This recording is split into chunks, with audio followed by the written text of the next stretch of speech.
First, we begin with him. Senator Sanders. Anderson, thank you very much. Over the last several weeks, I had the opportunity to meet with a number of residents of Flint, had a town meeting in Flint, and I have to tell you, what I heard and what I saw literally shattered me, and it was beyond belief that children in Flint, Michigan, in the United States of America in the year 2016 are being poisoned. That is clearly not what this country should be about. As Anderson indicated, there's a lot of blame to go around. And one of the points that I have made is that I believe the governor of this state should understand that his dereliction of duty was irresponsible. He should resign.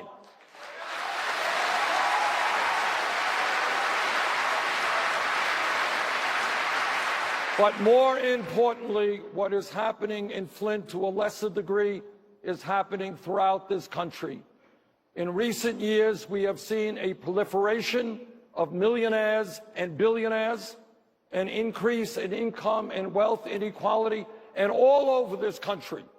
Middle-class families are struggling, cities and towns are struggling in order to provide basic services. Among many other things, we need to rebuild our crumbling infrastructure, our water systems, our wastewater plants, our roads, and our bridges. The wealthiest country in the history of the world has got to get its priorities right, take care of the people, no more tax breaks for billionaires. Thank you, Senator.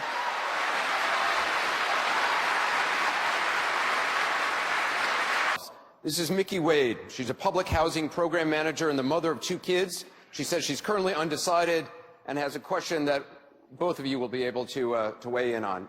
Ms. Wade? The water has impacted our lives in such a way that living comfortably in our home isn't the same anymore. The constant drives to pick up water just so my children can wash their hair, to wash our fruits and vegetables, and to brush our teeth is incredibly difficult. Once the pipes are replaced, I'm not for sure if I will be comfortable ever drinking the water. If elected president, what course will you take to regain my trust in the government? Senator Sanders, for Ms. Wade, specific. What is going on is a disgrace beyond belief. President of the United States, this is what I would do, is if local government does not have the resources, if state government, for whatever reason, refuses to act, children in America should not be poisoned. Federal government comes in, federal government acts.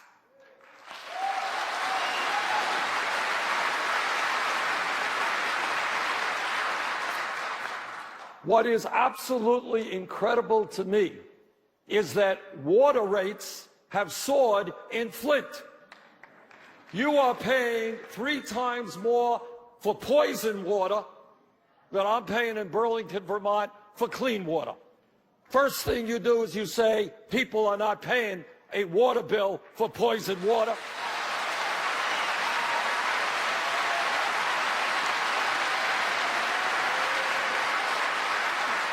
And that is retroactive. Second of all, to ease anxiety, CDC has got to come in here and examine every child and adult in this community in terms of the amount of lead they may have. Thirdly, in the wealthiest country in the history of the world, we have got to rebuild our crumbling infrastructure, our water systems. I've got a bill for $1 trillion, creates 13 million jobs, rebuilding Flint, Michigan, and communities all over this country. Thank you, Senator.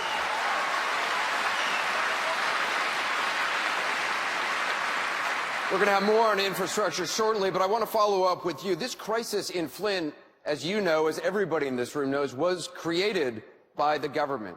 Your policies are about expanding government. Why should people from Flint trust that more government is the answer?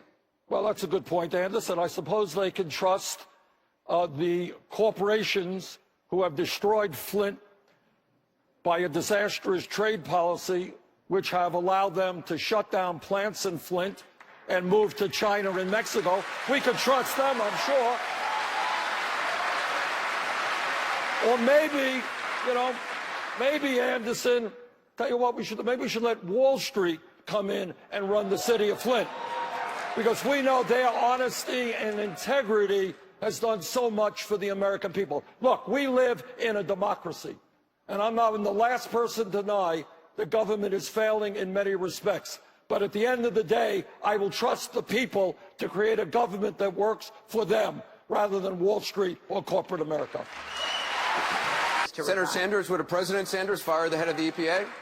President Sanders would fire anybody who knew about what was happening and did not act appropriately.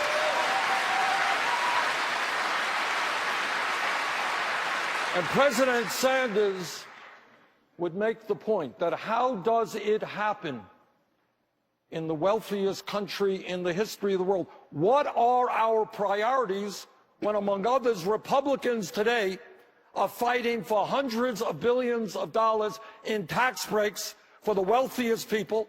How did we have so much money available to go to war in Iraq and spend trillions of dollars,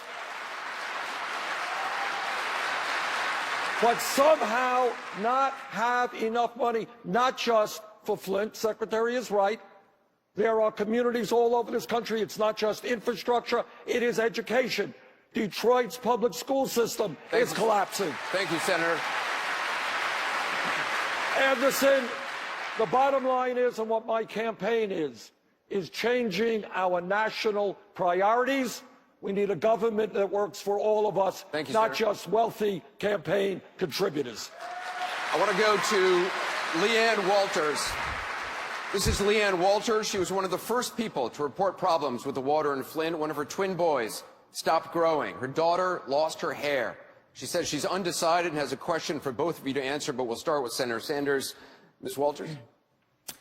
After my family, the city of Flint, and the children in D.C. were poisoned by lead, will you make a personal promise to me right now that as president in your first 100 days in office, you will make it a requirement that all public water systems must remove all lead service lines throughout the entire United States, and notification made to the citizens that have set service lines? I will make a personal promise to you that the EPA and the EPA director that I appoint will make sure that every water system in the United States of America is tested, and that the people of those communities know the quality of the water that they are drinking, and that we are going to have a plan to rebuild water systems in this country that are unsafe for drinking. Let me just point out, for accuracy's sake, there are 10 million lead service pipes delivering water to people all across this country tonight. So you think people should go to jail?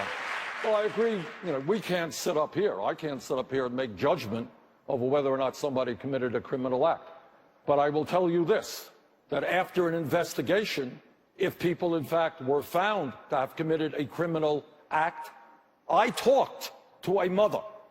Imagine this for a second, a mother who had a bright 7-year-old gregarious girl doing well in school. 2 years later, that child is now in special education, intellectual capabilities significantly deteriorated.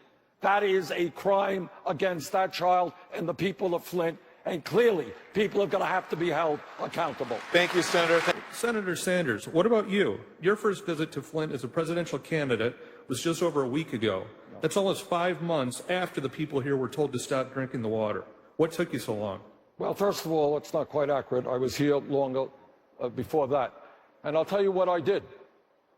What I did is meet very quietly in Detroit with parents and others who were impacted by this disaster. And the second thing that I did is hold a town meeting, which was as non-political as I could make it, for hundreds of people to tell me and the world through the media exactly what was happening here in Flint. I think the fear, and the legitimate fear of the people of Flint, is that at a certain point the TV cameras and CNN is going to disappear. And then people are going to be left struggling in order to live in a safe and healthy community. All I can say is if you check my record going back a long time, I have stood with those who are hurting. I have stood with those who have no money, and I have taken on virtually every powerful special interest in the United States of America. That's my record. I'm proud of it. Thank you, Senator. Well, I'll let you. Yeah. I am very glad, Anderson, that Secretary Clinton has discovered religion on this issue. But it's a little bit too late. Secretary Clinton supported virtually every one of these disastrous trade agreements written by corporate America. NAFTA, supported by the Secretary, cost us 800,000 jobs nationwide, tens of thousands of jobs in the Midwest. Permanent normal trade relations with China cost us millions of jobs. Look, I was on a picket line in the early 1990s against NAFTA because you didn't need a PhD in economics to understand that American workers should not be forced to compete against people in Mexico making 25 cents an hour.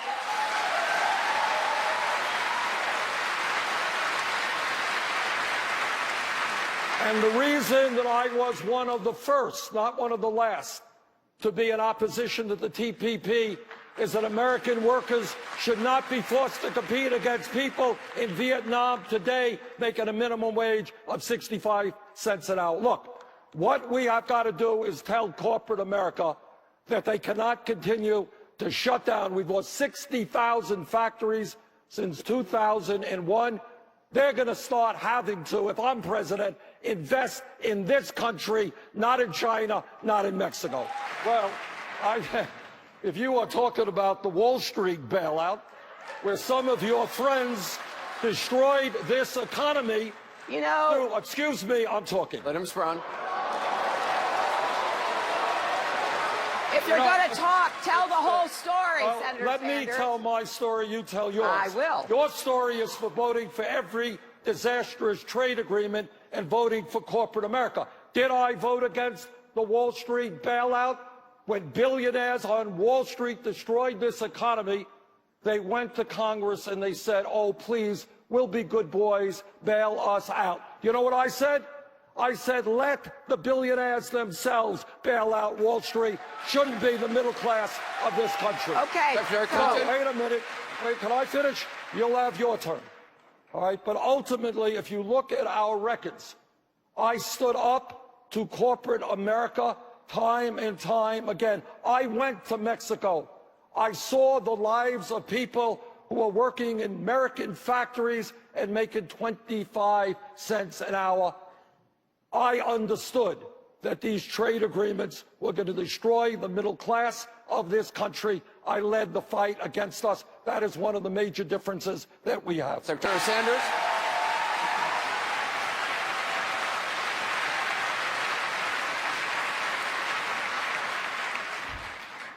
I believe that the recklessness, the greed, and the illegal behavior of Wall Street drove this country into the worst economic downturn in the history of the modern history of the United States of America. And I will be damned if it was the working people of this country who had to bail out the crooks on Wall Street. And what I proposed, and I had an amendment that was defeated. It was defeated by a voice vote on the floor of the Senate that said to those people on the top who benefited from Wall Street greed, I said, you pay for the bailout. Don't go to my constituents who are struggling to make ends meet. In terms of the auto bailout, of course that made sense. In terms of the stimulus package, of course that made sense, and I strongly supported President Obama's position on that. But let us be clear. One of the major issues, Secretary Clinton says I'm a one-issue person. Well, I guess so. My one issue is trying to rebuild a disappearing middle class. That's my one issue. Let me just say this. While we're on Wall Street, one of us has a super PAC. One of us has raised $15 million from Wall Street for that super PAC. One of us has given speeches on Wall Street for hundreds of thousands of dollars.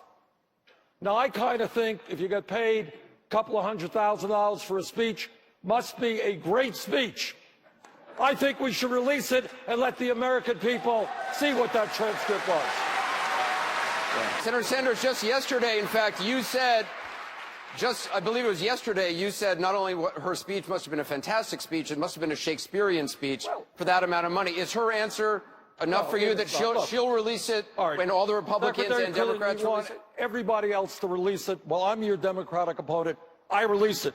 Here it is. There ain't nothing. I don't give speeches to Wall Street for hundreds of thousands of dollars. You got it. Second of all, when we talk about being tough on Wall Street, and this really galls me and the American people. Recently, Goldman Sachs, among many other major financial institutions on Wall Street, as you know, reached a settlement with the federal government for $5 billion because they were selling worthless packages of subprime mortgages. $5 billion settlement. You know how many people, executives on Wall Street, have gone to jail? If you're a kid caught with marijuana in Michigan, you get a police record. If you're an executive on Wall Street that destroys the American economy, pay a $5 billion fine, no police record. If I'm elected president, we're going to bring justice back to a broken criminal justice system. I just want to show the audience, you sent a tweet. I want to return to trade. You sent a tweet on Thursday. This is the tweet. I'm showing it to the viewers. It said, "The people of Detroit know the real costs of Hillary Clinton's free trade policies." It shows pictures of crumbling buildings. It seems like you're blaming her for the situation in Detroit. I am blaming the trade policies. You know, this is an amazing thing, which I didn't know until recently. But I wonder how many people did know this. But you're calling them Hillary Clinton's free trade policies. Well, Hillary Clinton and everybody else who supported these disastrous trade policies, she wasn't alone. We had many, many Republicans and far too many Democrats who supported these disastrous trade policies. Do you know that in 1960, Detroit, Michigan was one of the wealthiest cities in America? Flint, Michigan was a prosperous city. But then what happened is corporate America said, why do I want to pay somebody in Michigan a living wage when I could pay slave wages in Mexico or China? We're going to shut down. We're going to move abroad. We're going to bring those products back into this country.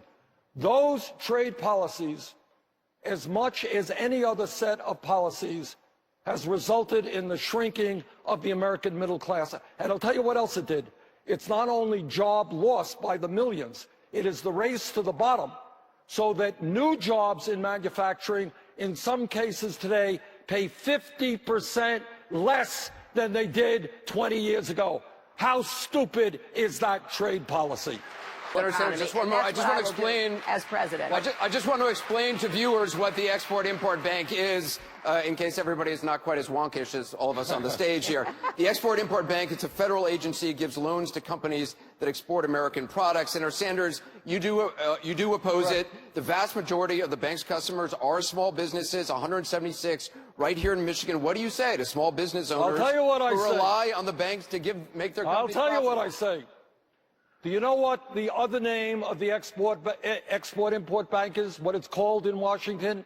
It's called the Bank of Boeing, because Boeing itself gets 40% of the money discharged by the Export-Import Bank.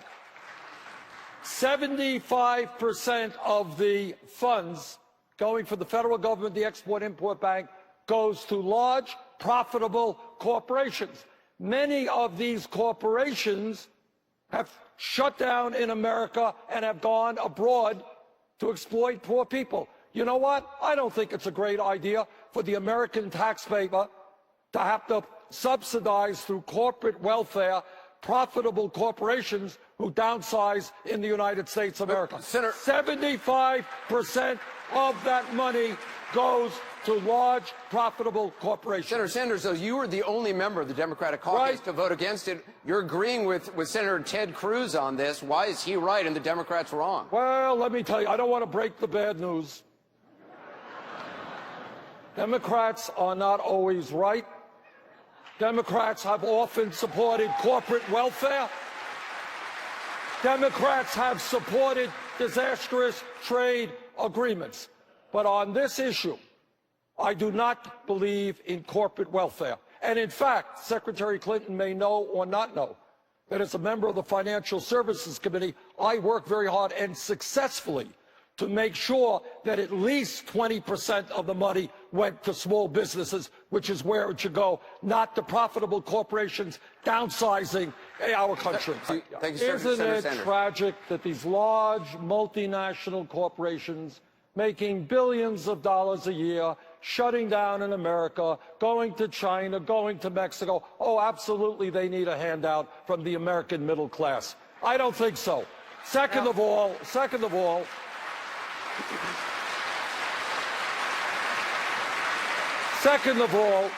Secretary Clinton has traveled the world. She's been to Europe, and let's talk about Europe versus the United States. I am sure that when you were in Europe, in France, and Germany, and the UK, and all of the other countries, you noticed something, and that is every one of those countries guarantees health care to all of their people as a right. And I am sure you know, because I know you do, that in countries like the UK, compared to America, we're spending almost 3 times as much as they're spending in the UK for health care for our people. We're spending 50% more than the French. So when we talk about Europe and their pluses and minuses, thank you, sir. One thing they have done well that we should emulate, and that is guaranteed health care for all people through a Medicare for all. Thank you, Senator program. Sanders. I remember President Obama being on television maybe 3 months ago. I'm sure the Secretary members as well. She knows the president, I know the president, and he's, generally speaking, in public at least, not a very emotional guy. And he, after the mass killing in Oregon, if my memory is correct, he said, look, to be honest with you, let's be honest, nobody has a magic solution to this problem. Any lunatic tomorrow, any person can walk into a theater and do something horrific, and you know what? For us to tell you that that absolutely will not happen would be untrue.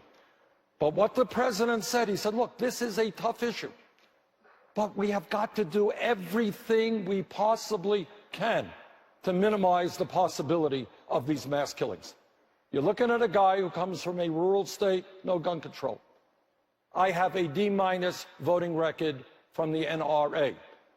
You're looking at a guy who in 1988 lost a statewide election for Congress because I was the only candidate who said, you know what, I don't think it's a great idea in this country to be selling military-style assault weapons which are designed to kill people. Sanders. I lost that election by 3 votes. I agree with what the Secretary said. We need to expand and improve the instant background checks. Bottom line is, people who should not have guns in America should not be able to buy guns in America. Secretary Clinton mentioned the so-called Charleston loophole, what she is calling the Charleston loophole. Is that something, if you were president, you would work to extend that 3-day? I agree. Absolutely. Look, that bill had some sensible provisions. It had the banning of bullets that pierce policemen's armor. Is that a good thing? I think we want to get rid of that. That particular legislation had safety locks on guns so the kids do not pick them up and shoot them. That bill had bad things in it. So you would what I have said longer than 3-day waiting period. Absolutely. That was a very arbitrary decision. What that real debate was about, as you may or may not know, was about how long it would take for the instant background check to go into effect. I wanted that instant background check to go into effect as soon as possible. That was the most important part of that bill. Secretary Clinton, actually, Senator Sanders, let me continue to follow up. Because Secretary Clinton mentioned the liability, right now, families of Sandy Hook victims announced that they are going to sue Remington, which made the AR-15, which was used in the Newtown massacre. Now, they believe Those families believe that Remington, the distributors, the sellers should be held legally responsible for how that gun, how their product is used. Now, the lawsuit may not go anywhere because of the bill you voted for, legislation that prevents gun makers from being sued. Tonight, what do you say to those families? Well, this is what I say, if I understand it, and correct me if I'm wrong. If you go to a gun store and you legally purchase a gun, and then 3 days later, you go out and you start killing people, is the point of this lawsuit to hold the gun shop owner or the manufacturer of that gun liable? If that is the point, I have to tell you I disagree.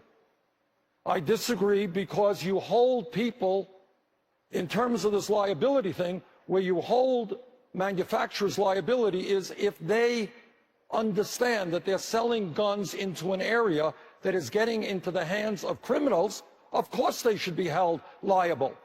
But if they are selling a product to a person who buys it legally, what you're really talking about is ending gun manufacturing in America. I don't agree with that. Sanders. As I understand, as I understand it, what you're really talking about is not what Secretary Clinton is responding to. As I understand it, and maybe I'm wrong on this, but what you are essentially saying, or what people are saying, is that if somebody who is crazy or a criminal or a horrible person goes around shooting people, the manufacturer of that gun should be held liable. And if that is your position, then what you are saying, essentially, if that is the case, as I understand it, it's not what Secretary Clinton is talking about. I agree with what she said. But if that is the case, then essentially your position is there should not be any guns in America, period. That is, now, I that is understand. like the NRA position. Can I finish, please? All right? And there are people who hold that view, and that's fine if you hold it. I think what you do is you hold those people who have used the gun accountable. You try to make guns as safe as possible, but I would disagree on that. Senator Sanders. You know, I think it is a little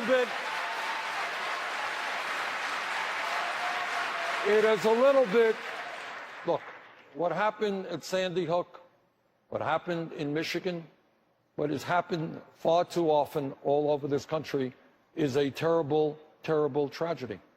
And we have got to do everything we can, as I mentioned a moment ago, to end these mass killings. But as I understand what your question is, and you know, you're not the only person whose heart was broken. I was there in the Senate when we learned about this killing. It is almost unspeakable to talk about some lunatic walking into a room. I mean, it is hard to even talk about. We all feel that way. But if, as I understand it, Anderson, and maybe I'm wrong, what you're really talking about is people saying, let's end gun manufacturing in America. That's the implications of that. And I don't agree with that. We're going to move on. Senator Sanders, before you respond, I want to ask you this. Back in 1994, here's what you warned. You said, we are dooming tens of millions of young people to a future of bitterness, misery, hopelessness, drugs, crime, and violence. But you voted for the bill anyway. Was your vote a mistake? You know, as I think Secretary Clinton knows, as we all know, there are bills in Congress that have bad stuff. There are bills in Congress that have good stuff and bad stuff in the same bill. Now, if I had voted against that bill, Secretary Clinton would be here tonight and she'd say, Bernie Sanders voted against the ban on assault weapons. Bernie Sanders voted against the Violence Against Women Act. Those were provisions in the bill, as the Secretary just indicated. So in that bill, there were some good provisions. I have been a fierce fighter against domestic violence ever since I was mayor in Burlington. Violence Against Women Act has protected millions of women in this country. It was in that bill. The ban on assault weapons, that's what I have fought for my whole life. It was in that bill. Now, what you are reading, though, is I went to the floor, as I recall, and that's what I said. I tried to get the death penalty aspects in that bill out. Secretary Clinton and I have a disagreement. I was then and I am now opposed to the death penalty. So, to answer your question, what you read was a congressman who was torn, who said there are good things in that bill, there are bad things. Overall, I voted for it. But where we are right now is having 2.2 million people in jail, more than any other country on earth. This is a campaign promise. At the end of my first term, we will not have more people in jail than any other country. Thank you, We will Senator. resolve Thank you that. very much. I want to go now to David McGee. He works for a foundation, and he is a youth development program director there, in charge of the youth development program. He says he is undecided, but his question is for Senator Sanders. David? We live in a very diverse nation. Opportunities to lead, however, to be frank, are often at the feet of older, Caucasian men and women. You're not talking about me, are you? Men more so than women. However, what experiences have you had that have helped you deeply understand the mindset and values of other cultures? Well, I think the best answer, I don't know that I can give you a definitive answer here, but I'll give you this answer. When I was a young man at the University of Chicago, I worked with fellow black and white students trying to desegregate University of Chicago-owned housing.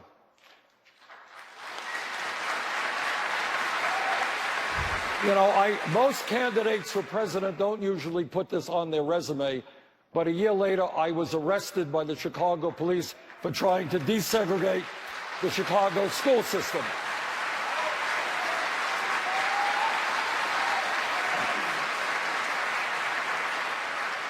In 1963, and a very important day for me, I went to the March on Washington led by Dr. King for jobs and freedom. And Dr. King has been an important inspiration for me. In this campaign, if you go to BernieSanders.com and read our position on criminal justice, it is, I believe, the strongest position of any candidate.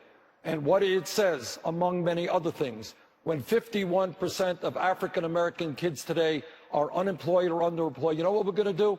We're going to provide education and jobs for those kids, not jails and incarceration. Senator Sanders, on a personal front, what racial blind spots do you have? Let me just very briefly tell you a story.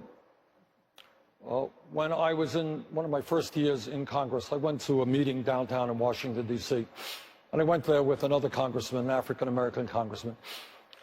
And then we kind of separated during the meeting. And then I saw him out later on, and he was sitting there waiting. And I said, well, let's go out and I'm going to get a cab.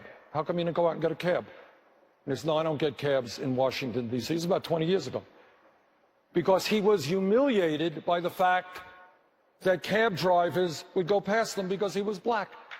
I couldn't believe, you just sit there and you say, this man did not take a cab 20 years ago in Washington, D.C. Tell you another story. I was with some young people active in the Black Lives Matter movement. Young lady comes up to me and she says, you don't understand what police do in certain black communities. You don't understand the degree to which we are terrorized. And I'm not just talking about the horrible shootings that we have seen, which have got to end, and we've got to hold police officers accountable. I'm just talking about everyday activities where police officers are bullying people.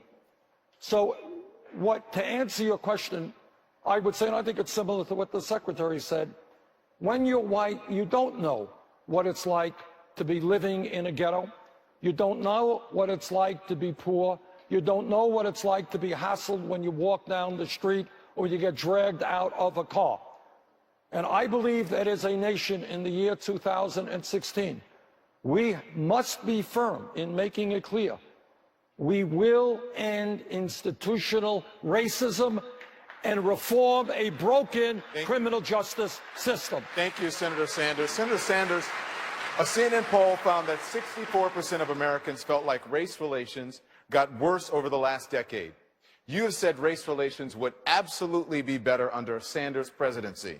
So how would you be more effective in tackling racial issues than President Barack Obama? It's not a question of being better than President Obama. It is a question of building on the work that President Obama has done, the very important work. You said absolutely, though, in an answer. No, well, he has given us a good basis and foundation. We got to do better than that, and of course we should. But here's what I would do. I would make sure that the Department of Justice investigated every killing of a citizen of this country when they are under apprehension from a police officer or when they are killed in police custody. I would end the militarization of local police departments. I would develop model programs to make police departments look like the communities that they serve.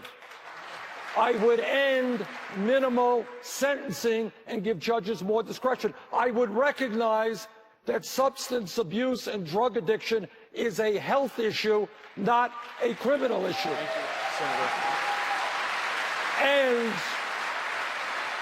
And I would make sure that those people who left jail had the education and job training so they don't go back into the same environment which got them in jail in the first place. Senator, thank you very much. Can I respond to that briefly? Just in this, I am not sure which legislation that was, but I think it may have been the welfare reform, so-called. crime bill. Oh, that was the crime bill. Crime bill. But during that same period, 96, there was a bill called, so-called, had a long title to it, welfare reform bill. And this bill really was a bill that scapegoated the poorest people in this country. I strongly opposed that legislation. Secretary Clinton had a different position then. And what that legislation ended up doing is increasing extreme poverty. The poorest people in this country have become much poorer as a result of that, really a bill that was written by Republicans. Bad bill. Secretary Clinton is right. 1990s, we created a whole lot of jobs. Good. And I supported many of your husband's initiatives. But in the 1990s, you know what we also did? We deregulated Wall Street, which allowed Wall Street to end up destroying our economy. We passed NAFTA and other disastrous trade agreements, which had a horrendous impact on African Americans in particular, in Flint, in Detroit, and all across this country. So when we talk about the 90s, you're right, a lot of good things happened, but a lot of bad things happened. Thank you, Senator. I voted against those trade agreements. Thank you, Senator. And I voted against Wall Street deregulation. Thank you, Senator. Let's move on to the subject of education. In nearby Detroit, the public schools have become a national symbol of neglect and failure. That school system is $3.5 billion in debt. Officials say they could run out of money by April. I want to bring in Shaniqua Kemp. She's right here. Ms. Kemp, her 14-year-old daughter, Imani, is a student in Detroit. Shaniqua is one of 10 parents suing Detroit public schools, not for money, she says, but to improve conditions. She says she's currently leaning towards Senator Sanders. Her question will go to both of you, but we'll start with Senator Sanders. Ms. Kemp? Thank you. Speaking of opportunities for success, in Detroit, schools open and close with no accountability to or transparency to the communities that they service. Not only that, in our schools, as you stated, we have issues with rats, mold, no working water fountains, not to mention non-certified teachers, lack of accountability around transportation, special education, and so much more. With that said, our students can no longer suffer due to lack of these things or having these dilapidated issues take place. So my question is, who's going to step up? Who's going to ensure that the policies and procedures are put in place that will ensure and bring forth a successful future for our students? Because my daughter cannot wait 8 more years for success to take place at your hands, at the leaders' hands. Senator Sanders, let's start with you. Well, thank you very much for not being resigned to that horrendous situation, but being prepared to stand up and fight back. That's what we need all over this country. Thank you.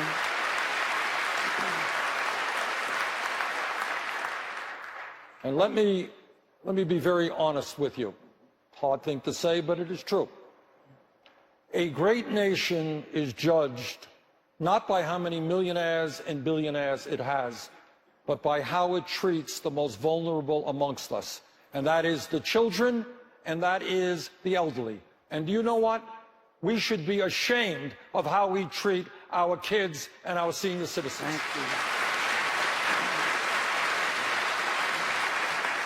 you. We have a Republican leadership in Congress now fighting for hundreds of billions of dollars in tax breaks for the top 0.2%, but somehow we can't come up with the money to fix Detroit's crumbling public school system. Somehow we cannot make sure that Detroit has qualified and good teachers. Somehow we can't make sure that there are summer programs for your children and after-school programs for your children. Somehow we cannot do what other countries around the world do, is provide quality child care and pre-K. We have got to change our national priorities. No more tax breaks for billionaires and large corporations. We are going to invest in our children and have the best public school system in the world. Senator Sanders, before we go to Secretary Clinton,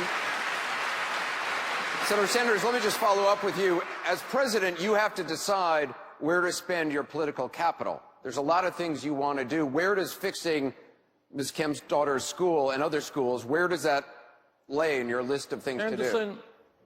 Not only do we have a crumbling school system in Detroit and in many other areas, we have, and everybody in this room should be embarrassed by this, we have the highest rate of childhood poverty of almost any major country on earth. That is a disgrace. So when you ask me about my priorities are that no, we're not going to give tax breaks to the wealthy. We're going to ask them to start paying their fair share of taxes so we can raise the money to make sure that every child in this country, in Detroit, in Vermont, gets the quality education that he or she deserves. Senator Sanders, What our campaign is about is asking people to think big, not small. And when we think big and we talk about education, we got to ask ourselves a simple question. How is it, starting at college, that hundreds of thousands of bright young people are today unable to go to college because they can't afford it? How is it that maybe your kid, and when I was growing up, we didn't have any money, were not even dreaming about going to college because they knew it was another world? So starting with the top. Now, I know some people think it's a radical idea. I don't. I believe that every public college and university in this country should be tuition free. Senator? So that your child, regardless of the income of your family, knows that if she studies hard, she is going to be able to go to college. And you know what else we do? We invest in child care. Right now, you have child care workers making McDonald's wages. That is crazy. Thank you, I want Senator. well-trained, well-paid child care workers to give our youngest kids the best opportunities available. I want to go over to my Senator Sanders, critics of your $1 trillion proposal say it is yet another example of a costly plan that will never get through Congress and can't be paid for. The best infrastructure deal is what the Secretary just mentioned. The deal President Obama could negotiate with Republicans was a $305 billion highway bill. If he couldn't do more, how can you? Well, let's begin by discussing the problem. As you've indicated, the American Society of Civil Engineers say we need trillions of dollars just to bring up our infrastructure to deal with water systems like Flint, just to bring them up to decent levels. We have suggested a $1 trillion investment. Now, you know how we're going to pay for that? I'll tell you how we're going to pay for that. Right now, this country is losing $100 billion every single year because profitable corporations are stashing their profits in the Cayman Islands, Bermuda, and in other tax havens. And in some cases, not paying 5 cents in federal income tax. I will eliminate that outrageous loophole, and we will raise $1 trillion. And by the way, not only do we rebuild our crumbling infrastructure, $1 trillion over 5 years creates 13 million decent-paying jobs. Thank you, Senator Sanders. My answer is a lot shorter. No, I do not support fracking. And by the way, By the way, Anderson, I'm glad you raised the issue of climate change because media doesn't talk enough about what the scientists are telling us, and that is if we don't get our act together, the planet that we're going to leave our children may not be healthy and habitable. I have introduced the most comprehensive climate change legislation in the history of the Senate, which, among other things, calls for a tax on carbon, massive investments in energy efficiency, wind, solar, and other sustainable energy. Senator, this is a crisis we have got to deal with now. Senator Sanders, though, to Secretary Clinton's point, there are a number of Democratic governors in many states who say that fracking can be done safely and that it's helping their economies. Are they wrong? Yes. You know, one of the differences, look, Secretary Clinton, and I've said this before, and I admit it, she has the support of all the governors, Democratic, all the senators, all the congressmen. I don't. I am not part of that establishment. I plead guilty. I happen to be a member of the Environmental Committee. I have talked to scientists all over the world. And what they are telling me, if we don't get our act together, this planet could be 5 to 10 degrees warmer by the end of this century. Cataclysmic problems for this planet. This is a national crisis. And I talk to scientists who tell me that fracking is doing terrible things to water systems all over this country. We have got to be bold now. We've got to transform our energy system to energy efficiency and sustainable energy. We've got to do it yesterday. Secretary Clinton, before we come to you.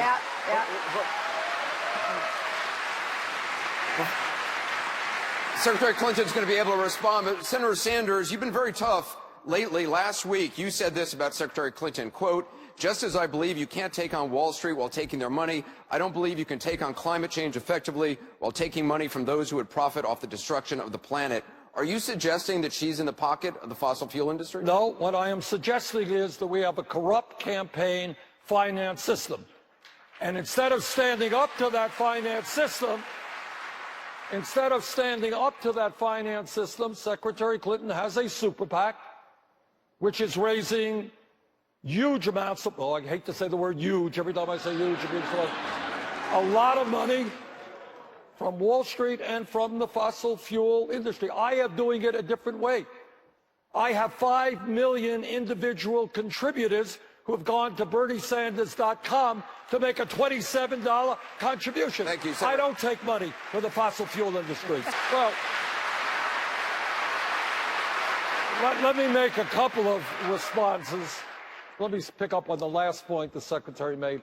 You know, we are, if elected president, going to invest a lot of money into mental health. And when you watch these Republican debates, you know why we need to invest in mental health. But here's the difference. Here is the difference. Not a personal difference. We just do things differently. All right? I honestly, look, we have a corrupt campaign finance system. And what Secretary Clinton is saying, and what every candidate who receives money from the fossil fuel industry or the drug companies or Wall Street say, not going to impact me. The question the American people have to ask is, why are these people putting millions of dollars into candidates if it's not going to make a difference? Thank you, Senator. And that is why, by the way, that is why one of my top priorities, if elected president, will be to overturn this outrageous Citizens United Supreme Court. Thank you very much, Senator. Senator Sanders, I want to ask you basically the same question. He's called you a communist. How are you going to... That was one of the nice things that he said about me. I'll tell you something. This is my right arm. I'm prepared to give... No, I shouldn't say that. I would love to run against Donald Trump. And I'll tell you why. For a start, what almost, not all, but almost every poll has shown is that Sanders versus Trump does a lot better than Clinton versus Trump. Right here in Michigan, there was a poll done, I think yesterday or today, had me beating Trump in Michigan by 22 points. Secretary Clinton beat him as well, but not by so much. And that's true nationally and in many other states. And the other reason I think we can beat Trump is that our campaign is generating an enormous amount of excitement. Just in the last 2 days, we have won the caucuses in Maine. We won that tonight with a very large turnout. We won Nebraska. We won Kansas. In Kansas, it was the biggest turnout in their caucus history. I think we are exciting working class people, young people who are prepared to stand up and demand that we have a government that represents all of us and not just the few. Thank you. I want to, we have a question from Denise Gaddis. She grew up here in Flint, Michigan. She says she's undecided on a candidate. She's got a question actually, she's got two questions. First one is for Senator Sanders, then she'll ask another question to Secretary Clinton. Denise? Thank you. Senator Sanders, do you believe that God is relevant? Why or why not? Well, I think, well, the answer is yes. And I think when we talk about God, whether it is Christianity or Judaism or Islam or Buddhism, what we are talking about is what all religions hold dear, and that is to do unto others as you would like them to do unto you. I am here tonight, and I'm running for president. I'm a United States Senator from my great state of Vermont, because I believe that. Because I believe morally and ethically, we do not have a right to turn our backs on children in Flint, Michigan who are being poisoned, or veterans who are sleeping out on the street. And what I believe as the father of 7 beautiful grandchildren, I want you to worry about my grandchildren, and I promise you I will worry about your family. We are in this together. Senator Sanders.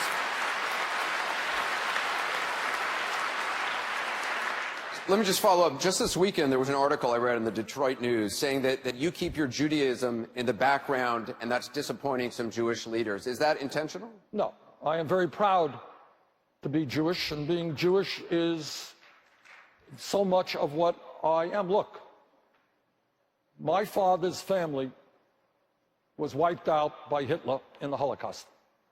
I know about what crazy and radical and extremist politics mean. I learned that lesson as a tiny, tiny child when my mother would take me shopping and we would see people working in stores who had numbers on their arms because they were in Hitler's concentration camp. I am very proud of being Jewish, and that is an essential part of who I am as a human being. For closing statement, Senator Sanders, we begin with you.